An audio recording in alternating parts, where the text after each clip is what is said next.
Es Maija Cunska, strādāju Smiltenē, pirmā Madara 89 par informācijas tehnoloģiju daļas vadītāju. 20 gadus esmu strādājusi Smiltenes ģimnāzijā, 7 gadus no tiem par direktori. Esmu viena no LACTA dibinātājām un organizatoriem kopš 1998. gada.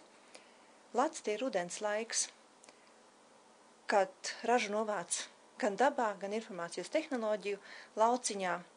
LACTA ir unikāls sadarbības modelis, kur pat skolēni var mācīt skolotājus, studenti var sniegt padomus profesoriem. LACTA mēs organizējam tā, lai tā būtu priekš ikviena, lai tur varētu piedalīties skolēni, skolotāji, studenti, pasniedzēji, informācijas tehnoloģiju speciālisti, eksperti. Arī darbības formas mums LACTA ir bijušas visdažādākās.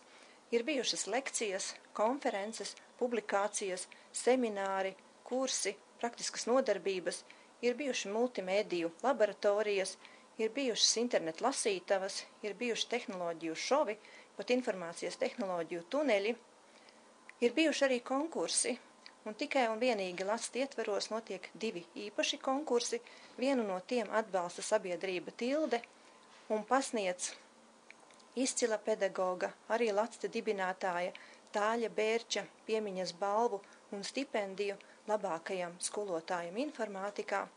Otrs konkurss ir, kuru atbalsta Eiropas Savienības programma e-twinning un pasniedz nacionālo gada balvu labākajam sadarbības projektam konkrētajā mācību gadā.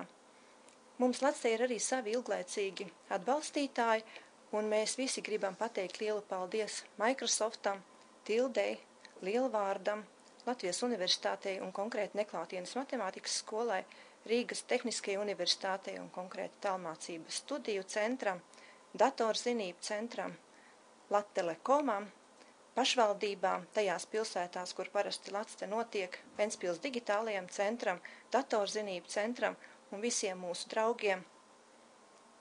Katru gadu LACTA ir mainījusies arī pamattēma, bet mērķis ir un paliek tikai viens – kā informācijas tehnoloģijas ienest mācību procesā un kā informācijas tehnoloģiju rīkus izmantot tā, lai mēs radītu uz skolēnu centrētu mācību vidi.